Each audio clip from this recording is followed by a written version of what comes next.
योगेन चित्तस्य पदेन वाचं मलं शरीरस्य वैद्यकेन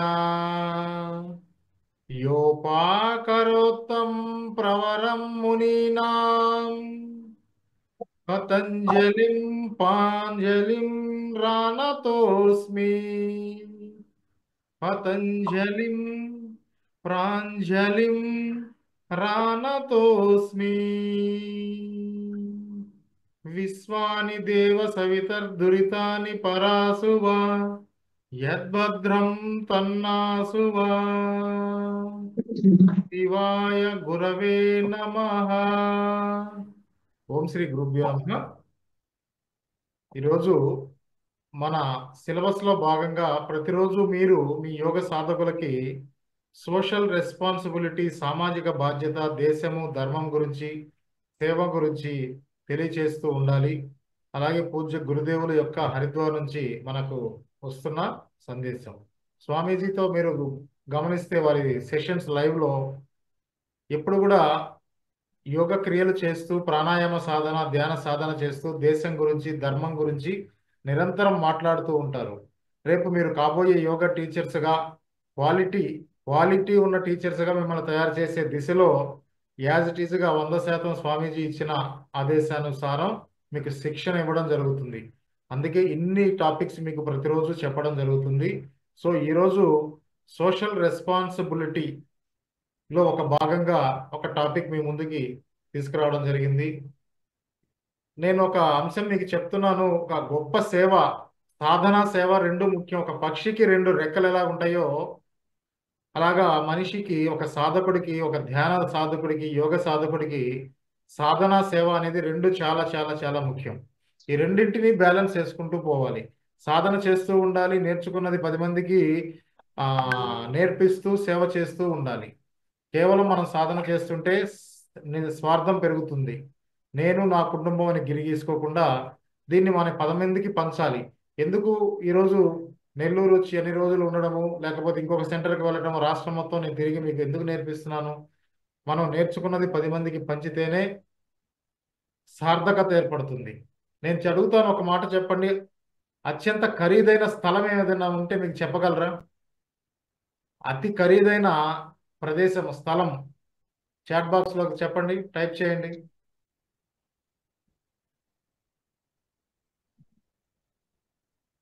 అతి ఖరీదైన స్థలం, విలువైన ప్రదేశం ఏంటి?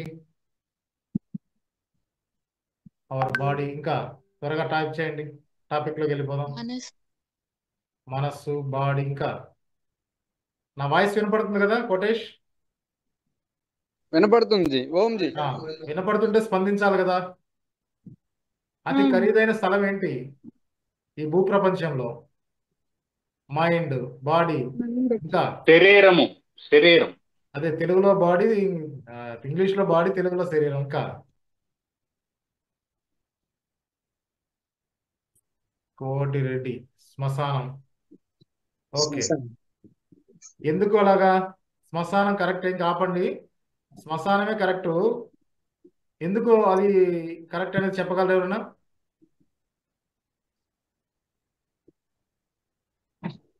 శరీరం ఓం గురించి కోటిరెడ్డి నువ్వు చెప్పొద్దులే కానీ ఇంకా ఎవరన్నా చెప్పే అవకాశం వాళ్ళకి ఇవ్వు. ఎక్కడ శరీరం బతికిన లాస్ట్ కి 6 అడుగుల గోతియే కదా స్వామి కావాల్సింది, పంచభూతాలతో కలవడానికి. పంచభూతాలతో తయారైంది. ఇంకా తయారైన ఈ శరీరాన్ని పంచభూతాల్లో కలపడం. పంచభూతాల్లో కలపడం. ఇంకా పంచభూతాల్లో ఒకటి భూమి, పంచభూతాల్లో ఒకటి, అన్నిట్లో కలపట్ల, భూమిలో కలుపుతున్నాము. నేనేమంటున్నానంటే, నా ప్రశ్న స్ట్రైట్ గా, అత్యంత ఖరీదైన స్థలం ఏంటంటే శ్మశానం అన్నారు. Okay, agri. ఎందుకు శ్మశానం అత్యంత ఖరీదైంది?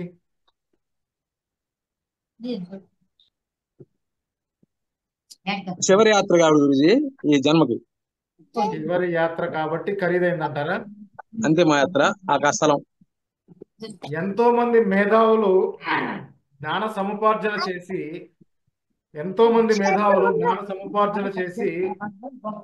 ఎవరికి పంచకుండా మరణిస్తూ ఉన్నారు. వారి మెదడులో ఉన్న జ్ఞానం అంతా కూడా బుగ్గిపాలైపోతుంది. చాలా మంది నేర్చుకుంటారు, జ్ఞానాన్ని సంపాదిస్తారు, ఎవరికి పంచరు, పంచే ప్రయత్నం చేయరు. చివరికి కట్టి కాలిన తర్వాత తీసుకుపోయి బూడ్చిపెట్టిన తర్వాత అది అక్కడే నిక్షిప్తమై ఉంటుంది. బయటికి వస్తుందా ఇంకా? ఎంతో విలువైన సబ్జెక్టు బూడిదలో పోసిన పన్నీర్ అయిపోతుంది. సేవ చేయండి, సేవ చేయడానికి ముందుకు రండి. ఈరోజు ఎంతమంది మరణించిన తర్వాత జీవించాలనుకుంటున్నారు? మరణం తర్వాత కూడా జీవితం ఉంటుందా? చాట్ బాక్స్ లో టైప్ చేయండి. మరణం తర్వాత కూడా జీవితం ఉంటుందా? మరణం తర్వాత కూడా మనం 10 మందికి బ్రతుకునివ్వవచ్చా? త్వరగా స్పందించాలి. ఉంటుంది శిల్ప. ఎలాగా? ఇప్పుడు మీరు చెప్పారు కదా, అందరికి మన జ్ఞానాన్ని పంచాలని. మనం అది పంచిన బ్రతికున్నప్పుడు జ్ఞానంలోనే బ్రతికి ఉన్నప్పుడు జ్ఞానాన్ని పంచితే మనలాంటి వాళ్ళు వందల వేల మంది వందల మంది తయారవుతారు. బ్రతుకుతారు. మరణించిన ఆ తర్వాత జ్ఞానంలో కూడా మనం బ్రతకాలి అనుకుంటే, లేదా 10 మందికి బ్రతుకునివ్వాలి అనుకుంటే ఏం చేయాలి? అందరికి మనకు తెలిసిన జ్ఞానాన్ని పంచాలి. జ్ఞానాన్ని పంచాలి. ఇంకా జ్ఞానాన్ని అవయవ మన దానం శరీరంలోని అవయవాలను దానం చేయొచ్చు ఎవరు చనిపోయిన చెప్పారు? తర్వాత. ఎవరు చెప్పారు? దౌలత్. చక్కటి సందేశం ఇచ్చారు. చక్కటి ఆన్సర్ ఇద్దరు చెప్పారు, అవయవ దానం అని. ఇది 100% గొప్ప పని. ఎందుకు చేయాలి, ఎలా చేయాలి? ఇది మనకి ఒక రెస్పాన్సిబిలిటీ ఉంది. అది ఎందుకు చేయాలి, ఎలా చేయాలి అనేది మనం ఈరోజు తెలుసుకునే ప్రయత్నం చేద్దాం. మొదటి సెషన్లో అందరు కూడా వినండి, చివరిలో ప్రశ్నలు అడగండి. నాగేశ్వరరావు గారు,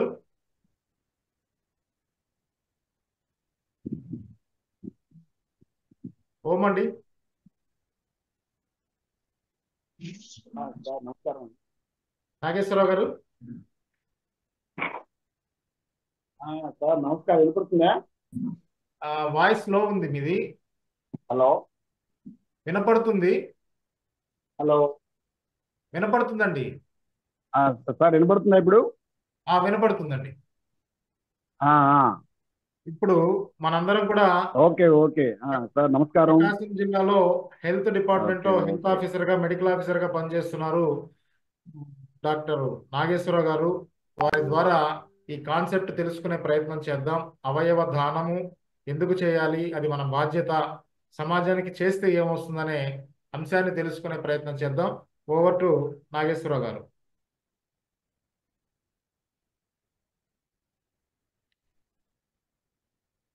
స్టార్ట్ చేయండి సార్. ముందుగా యోగా గురువు గారు మరి రాష్ట్ర వ్యాప్తంగా సుడిగాలి ప్రజలు హలో వినపడుతుందండి. సార్ వినపడుతుందా? వినపడుతుంది.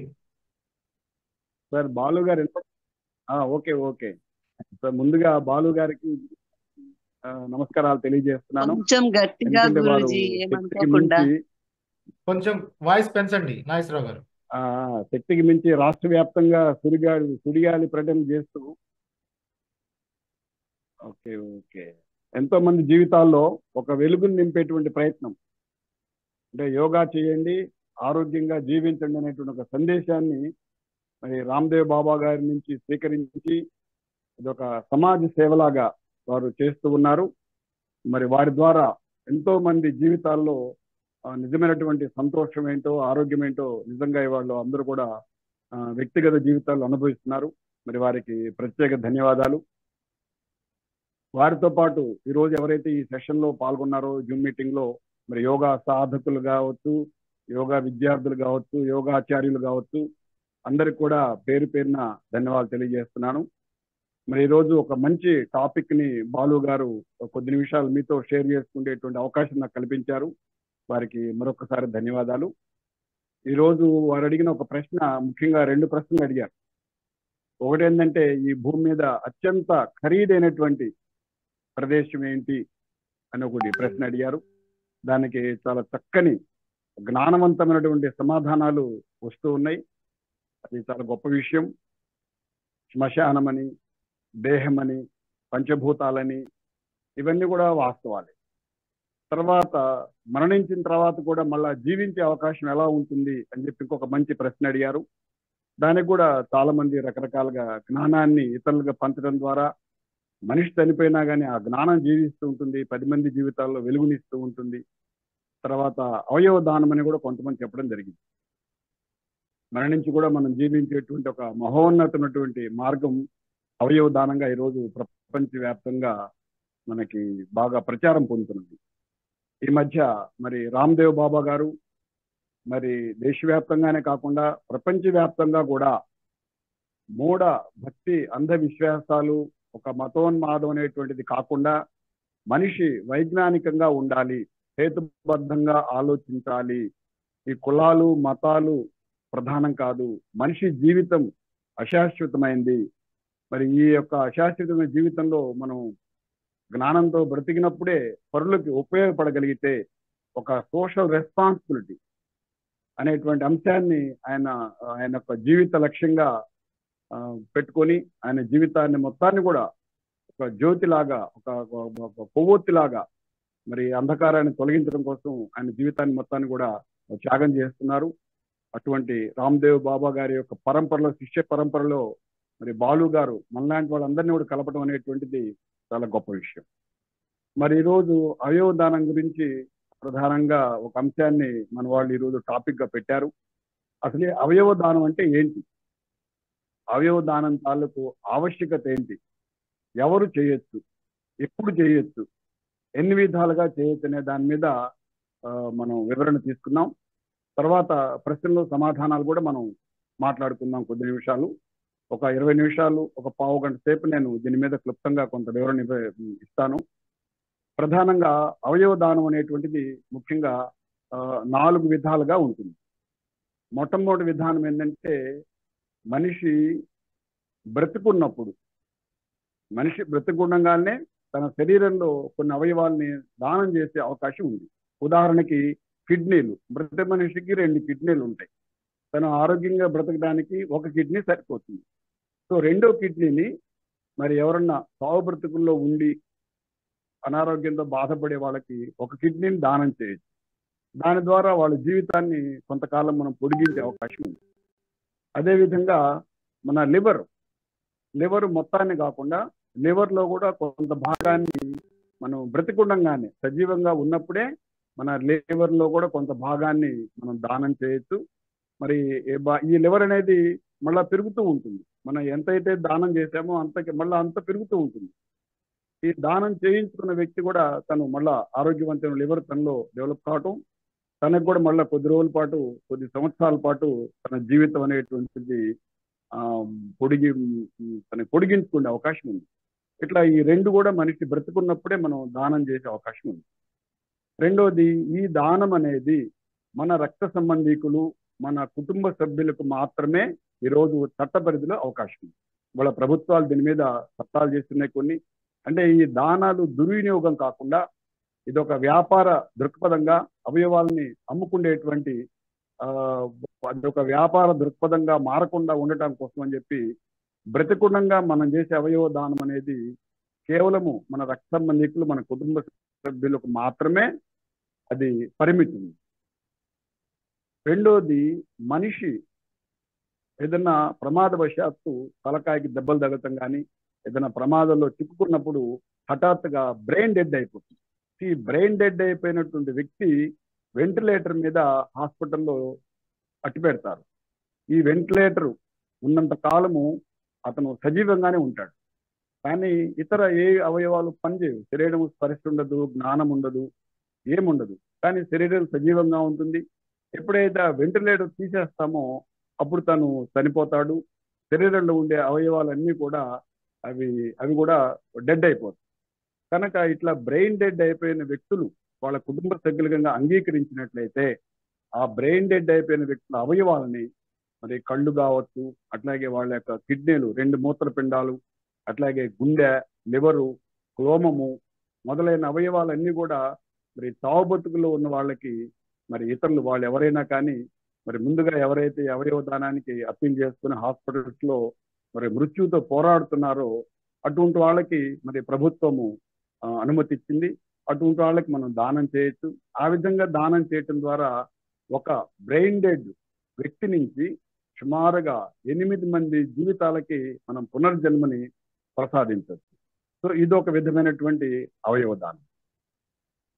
3 అవయవ దానం ఏంటంటే, మనం చనిపోయిన తర్వాత మన కంటి లోపల ఒక పొర ఉంటుంది. నల్లగుడ్డు పైన ఒక మీగడ తరక లాంటి పల్సడి పొర ఉంటుంది, తెల్లటి పొర. ఈ పొర మన దృష్టికి ప్రధానంగా హేతు. సో ఈ పొరని కార్నియా అంటారు. సో ఈ కార్నియాని రిమూవ్ చేసి, అంటే మనిషి చనిపోయిన తర్వాత 6 గంటల లోపు 6 గంటలు దాన్ని మనం జాగ్రత్తగా కాపాడాలి. తడిగుడ్డ కంటి మీద వేసి పెట్టుకొని, దూది లేకుంటే నీళ్ళల్లో ముంచిన దూదిని కళ్ళ మీద వేసి పెట్టుకొని, లేకుంటే ఫ్రీజర్ బాక్స్ లో మన మృతదేహాన్ని ఉంచుతాం కాబట్టి ఆ విధంగా మృతదేహాన్ని ఉంచినప్పుడు కూడా ఈ కార్నియా డ్యామేజ్ కాకుండా ఉంటుంది. సో ఈ కార్నియాని మనం దగ్గరలో ఉన్నటువంటి ఈ యొక్క ఐ కలెక్షన్, కార్నియా కలెక్షన్ సెంటర్కి మనం తెలియజేసినట్లయితే వాళ్ళు వచ్చి ఒక 10-15 నిమిషాలు చిన్న సర్జరీ లాగా చేసి, మైనస్ సర్జరీ లాగా చేసేసి ఆ 2 కార్నియాలని తీసుకొని పోతారు. సో మృతదేహం నుంచి తీసిన కార్నియాల ద్వారా 2 కార్నియా అంధులకి మళ్ళా చూపు వచ్చే అవకాశం ఉంది. సో ఇదొక రకమైనటువంటి అవయవ దానం.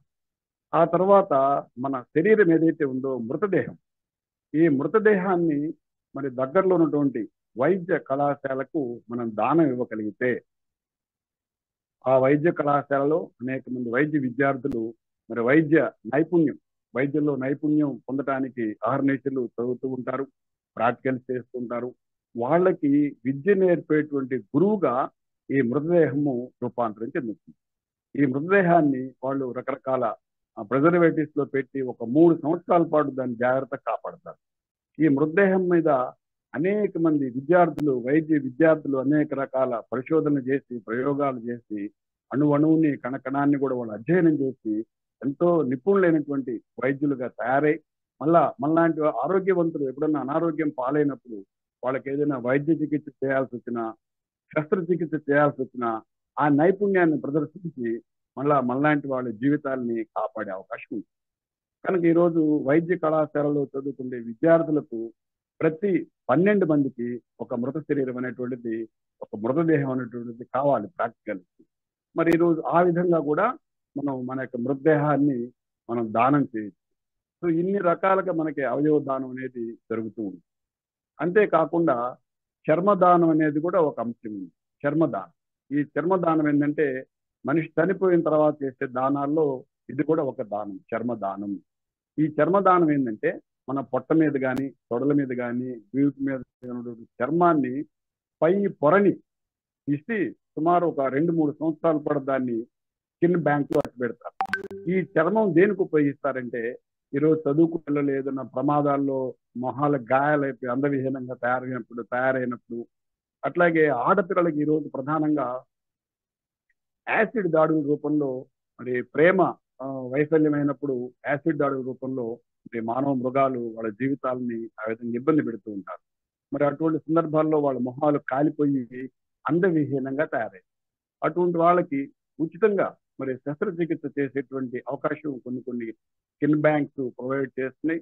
ఆ విధంగా మరి అందరికారంగా తయారైనటువంటి వ్యక్తులకి ఈ చర్మం ద్వారా వాళ్ళకి ఈ యొక్క ప్లాస్టిక్ సర్జరీ చేసి వాళ్ళ జీవితాలని మళ్ళా కొంతవరకు సమాజంలో వాళ్ళు కలిసి జీవించడానికి, ఆత్మస్థైర్యం జీవించడానికి ఉపయోగిస్తారు.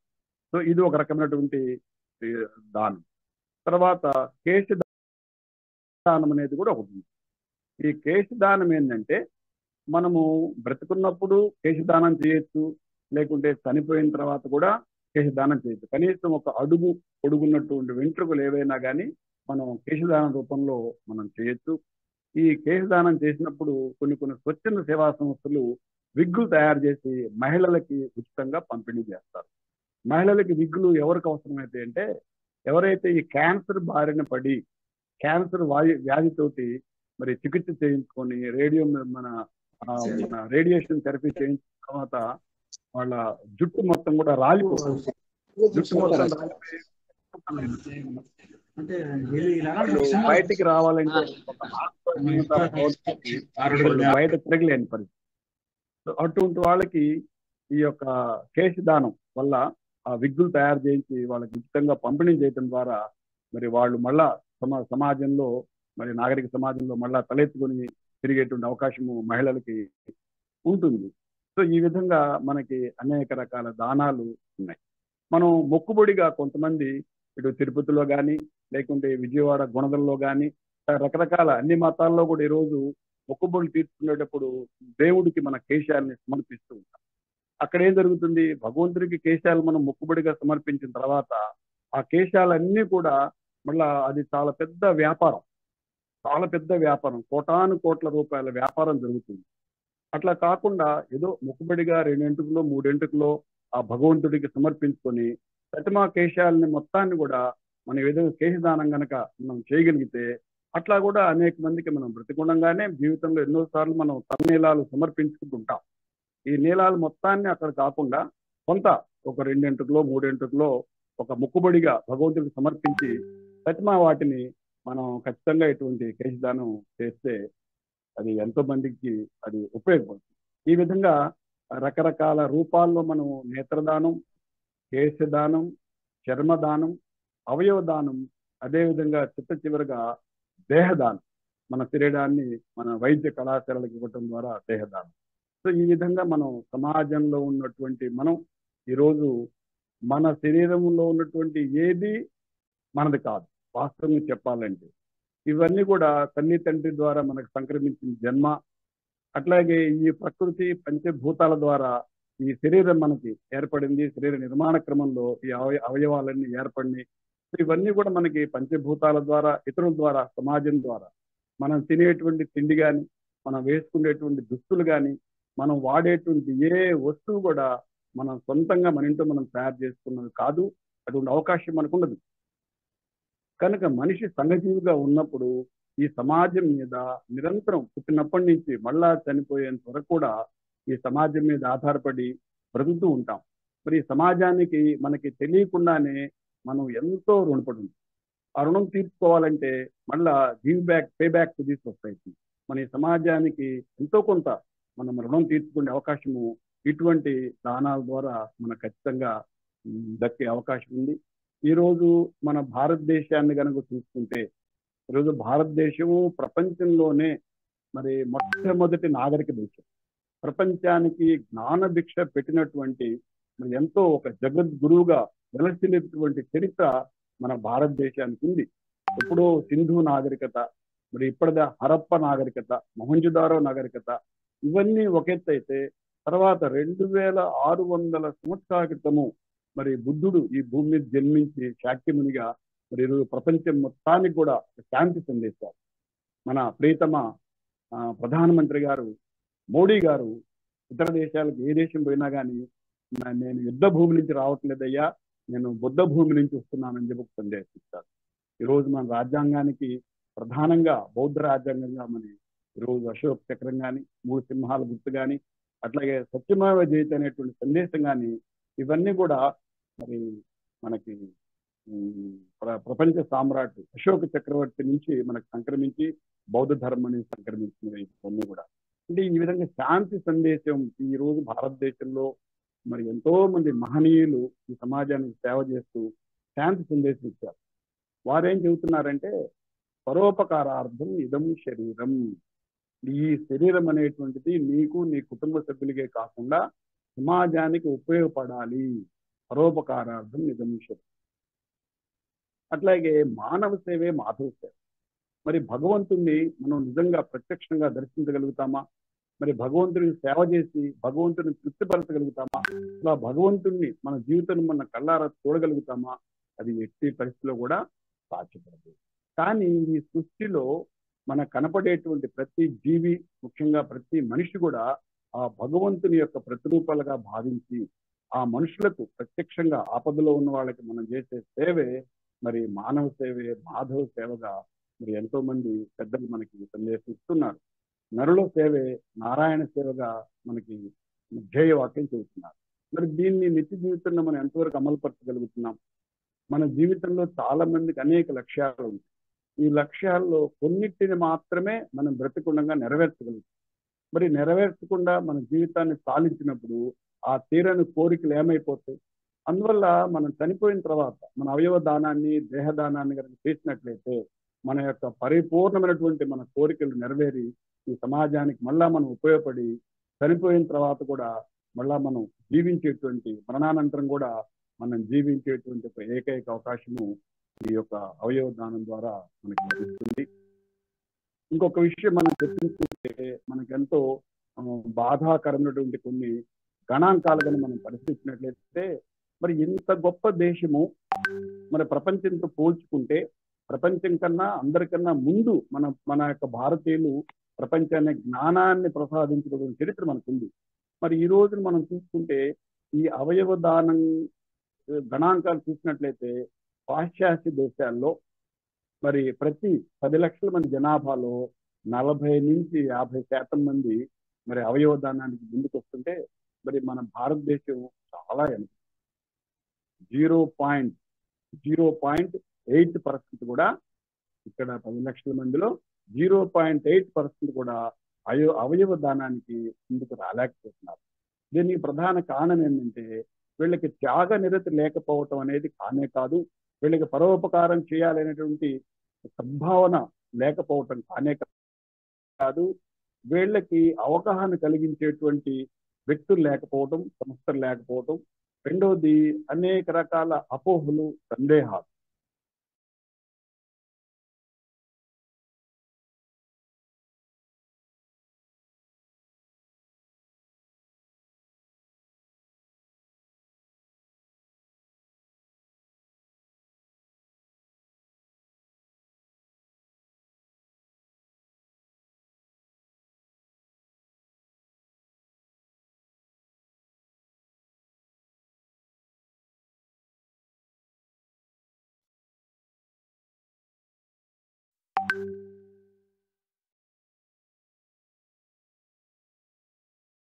హలో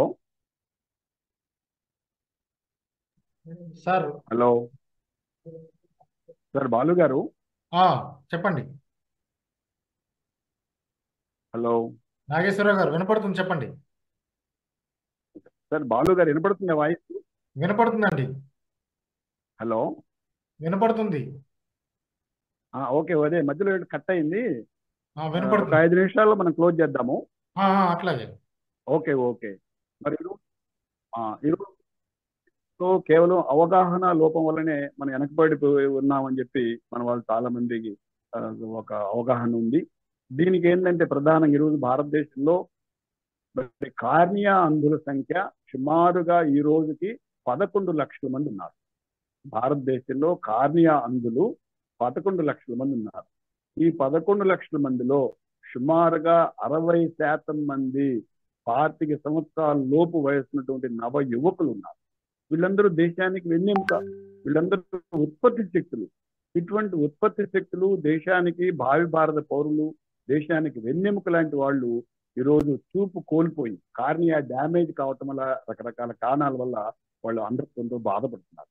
కానీ మనం దానికి ప్రత్యామ్నాయంగా భారతదేశంలో సంవత్సరానికి 1 కోటి మంది చనిపోతున్నారు. మరి 1 కోటి మంది చనిపోతున్నప్పుడు 1 కోటి మందిలో కనీసం కొంత శాతం మంది అయినా కార్నియా దాతలుగా ముందుకు వస్తే మరి ఈ యొక్క 11 లక్షల మంది అంధులకి రాత్రి మనం చూపివచ్చు. ఒక్క రాత్రితోటే మన ఈ 11 లక్షల మంది అంధులకి చూపునిచ్చి వాళ్ళ జీవితాల్లో వెలుగులు నింపచ్చు. మరి అది జరుగుతున్నదే. సో ఈ క్రమంలో మనం ముందుకు పోయి మన అవగాహన పెంచుకొని స్వచ్ఛందంగా మనం నేత్రదాతలుగా, కార్నియా దాతలుగా ముందుకు రావాల్సిన బాధ్యత మరి ఈరోజు భారతదేశంలో ప్రతి పౌరుడికి ఉంది.